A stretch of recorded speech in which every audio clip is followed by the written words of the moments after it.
રાજકોટના જંગલેશ્વર વિસ્તારના લોકોની વહારે આવતી કોંગ્રેસ। જી હા, રાજકોટના આજી નદીના કાંઠે ભવિષ્યમાં આકાર લેનારા રિવરફ્રન્ટ પ્રોજેક્ટને ધ્યાનમાં રાખી નદી કાંઠા પર સરકારી જમીન પર થયેલા દબાણો દૂર કરવા તંત્ર દ્વારા કાર્યવાહી શરૂ કરવામાં આવી છે, જેમાં અંદાજિત 400 કરોડ રૂપિયાની જમીન પર થયેલા 1350 જેટલા દબાણો દૂર કરવા માટે તંત્ર દ્વારા દબાણકારોને નોટિસ આપવામાં આવી, જેના કારણે સ્થાનિકોમાં રોષ ફાટી નીકળ્યો અને રાજકીય ઇશારે આ કામગીરી થતી હોવાનો આક્ષેપ કરાયો છે।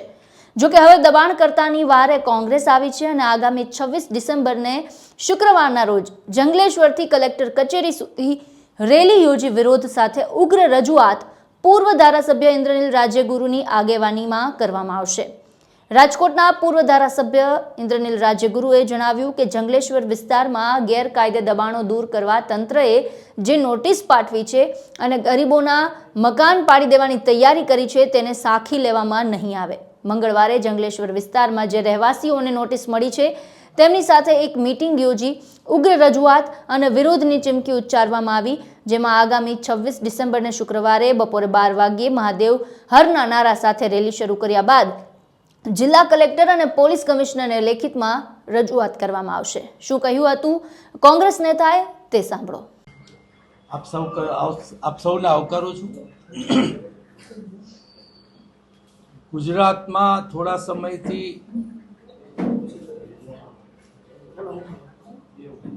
અદાણીની સરકાર એટલે કે સાહુકારોની સરકાર આ બીજેપી કામ કરી રહી હોય તેવું લાગે છે। અનેક વિસ્તારોમાં ભાજપ એના ભ્રષ્ટાચાર માટે અનેક લોકોને ઘર વિહોણા કરવાનું કામ ચાલુ કર્યું છે। તેમાં અત્યારે રાજકોટના આજી નદી કાંઠાના વિસ્તારમાં વસતા 50% હિન્દુઓ અને 50% મુસ્લિમોની વસ્તી ધરાવતા વિસ્તારને કલેક્ટર દ્વારા નોટિસ દેવામાં આવી છે।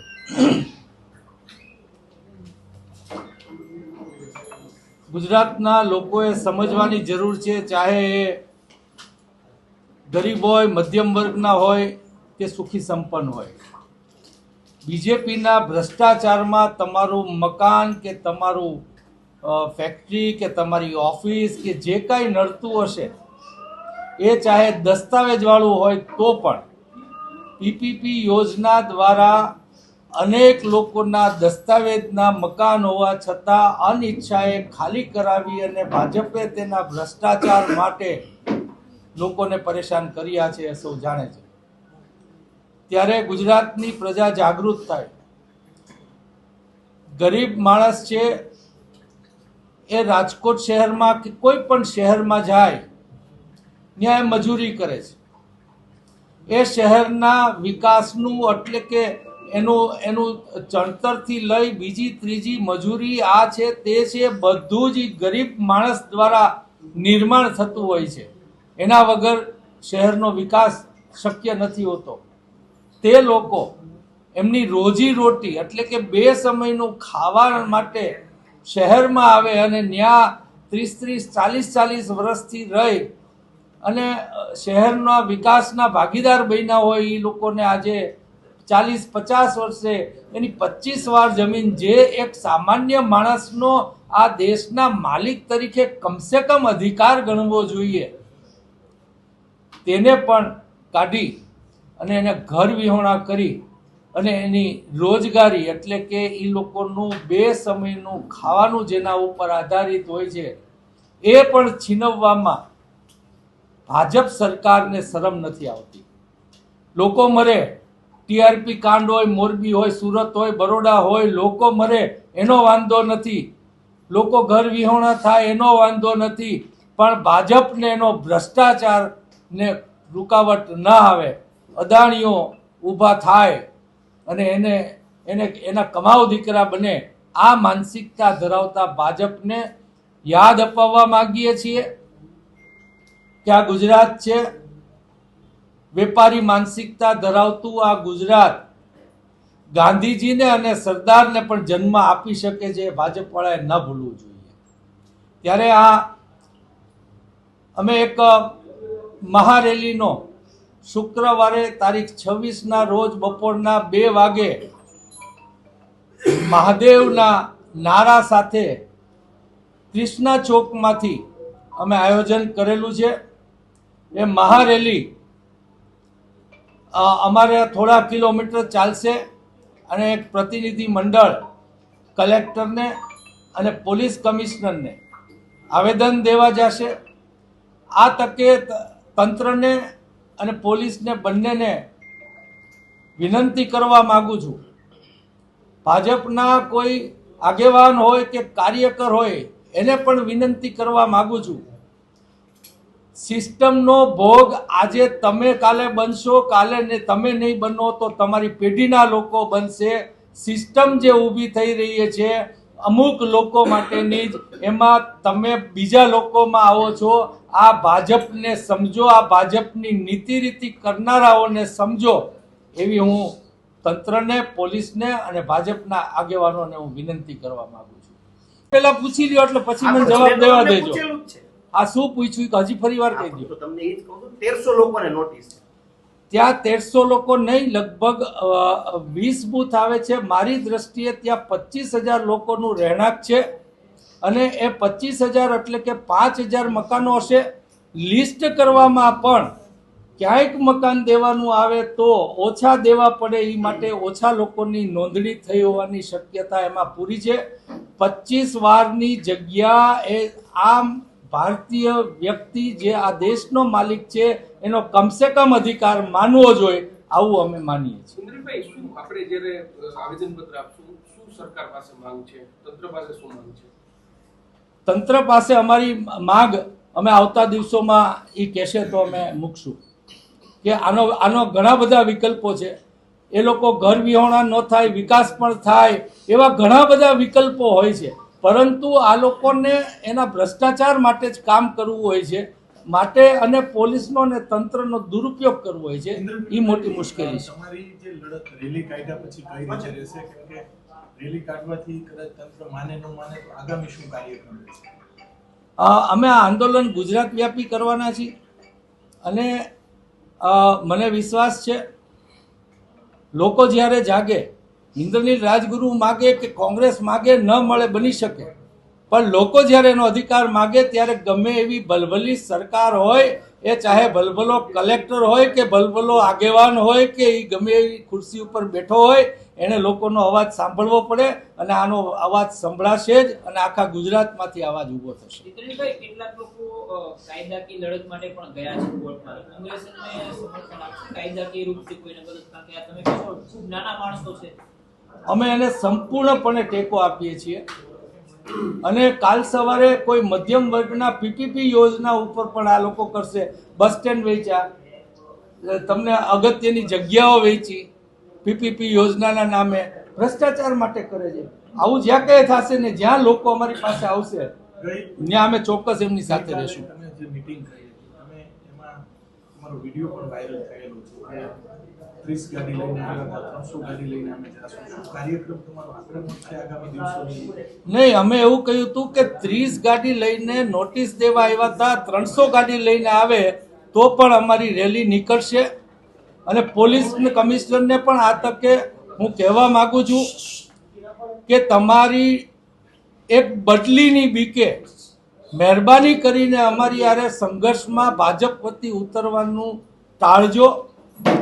તમારે પોલીસ તંત્રે કયાગરા રહેવું પડે છે, અમે માનીએ છીએ, પરંતુ હવે નાના માણસની આતેડી કકડે એના ભોગ તમે ન બનો એવું હું આ તકે પોલીસને વિનંતી કરું. સુરેશભાઈ, કોર્પોરેશનની ચૂંટણીઓ આવનાર છે આગામી દિવસોમાં, એટલે આ રાજકીય મુદ્દો બનાવવામાં આવશે શું છે? એટલે અમે તો કઈ બનાવ્યો નથી, અમે કઈ નોટિસો આપી નથી, અમારા કહેવાથી તંત્ર નોટિસ નથી આપતું. તો બની શકે કે ભાજપને હું માનું છું કે ચૂંટણી મુદ્દા કરતાં પણ એ લોકોને એના ભ્રષ્ટાચારમાં રસ છે. આંધળા થઈ અને લોકો મત આપે છે એનો દુરુપયોગ હવે એ લોકોને મત માટે નહીં, એ તો ખોટા મત નખાવીને આંધળા લોકોના મત મેળવીને સરકાર બનાવે છે. એટલે ચૂંટણી મુદ્દા કરતાં પણ એ લોકોનો ભ્રષ્ટાચારનો મુદ્દો હોય એવું હું માનું છું. ડોક્ટર? પહેલા તો તમે એક સરસ વાત કરી, એમાં જવાબ છે કે આ લોકો કે છે, તંત્રએ કીધું એટલે તંત્ર, કોર્ટ. એટલે એમાં જ જવાબ આવે છે કે એ લોકો સ્પષ્ટ નથી ત્યાં શું કરવું. અને વિકાસ કોને કહેવાય ભાઈ? વિકાસ સામાન્ય માણસને શાંતિથી રહી શકે એને વિકાસ કહેવાય. વિકાસ એટલે રિવરફ્રન્ટ જ વિકાસ છે? ના, એ વિકાસ છે, પણ એ ફક્ત વિકાસ નથી. રિવરફ્રન્ટ બનવો જોઈએ, અમારી ના નથી. એને જાહેરાત કરી કેટલા સ્ક્વેર ફીટમાં રિવરફ્રન્ટ બનશે, કેટલા સ્ક્વેર ફીટ વેચવામાં આવશે, આમાં એનો ભ્રષ્ટાચાર છે. રિવરફ્રન્ટ માટેની જગ્યા કાઢીને બાકીમાં એને ભ્રષ્ટાચાર કરવો હશે. એની ડિટેલ આપી વિકાસના નામે અને હિન્દુ અને મુસ્લિમના નામે ગુજરાતના લોકોને છેતરવાનું કામ એના ભ્રષ્ટાચાર માટે આ બીજેપી કરી રહી છે. ત્યારે આ વાતમાં લોકો ન આવે એવી હું લોકોને પણ વિનંતી કરું છું. આપ સૌને પણ ખ્યાલ છે, હરેક પત્રકાર બહુ નજીકથી આ તંત્રને અને આ વહીવટને જોતો હોય છે ત્યારે કે આ લગભગ બધા જ પગલાં એ લોકોના ભ્રષ્ટાચાર માટેના હોય છે. એના અમે નહીં, તમે પણ નજીકથી જોનાર સાક્ષીઓ છો. ત્યારે હું ગુજરાતના લોકોને વિનંતી કરીશ કે આ વિકાસ, આ મુસ્લિમ, આ હિન્દુ, એના નામે જે રાજકારણ કરી અને સત્તા ઉપર પહોંચી અને ભ્રષ્ટ લોકોની જિંદગીની પણ દરકાર રાખ્યા વગર જે ભ્રષ્ટાચાર માટે ઊંધે કાન થાય છે, એ ભાજપની સરકાર અને એના કરતા હર્તાઓને ઓળખવાની જરૂર છે. સરકારી જગ્યા ઉપર દબાણ હોય તો દૂર થવું જોઈએ કે નહીં? સરકારી જમીન ઉપર દબાણ થાય ત્યારે કેમ રોક્યું નહીં? આજે પણ થાય છે, ત્યારે કેમ રોકતા નથી? ક્યાંક ને ક્યાંક દબાણો થયા હોય ત્યારે એ દૂરના વિસ્તારમાં હોય છે, જમીન કિંમતી નથી હોતી. અને તમને કહી દઉં કે 25 વાર જેવી જમીન ઉપર કોઈનું દબાણ ન કહેવાય, એનો અધિકાર કહેવાય.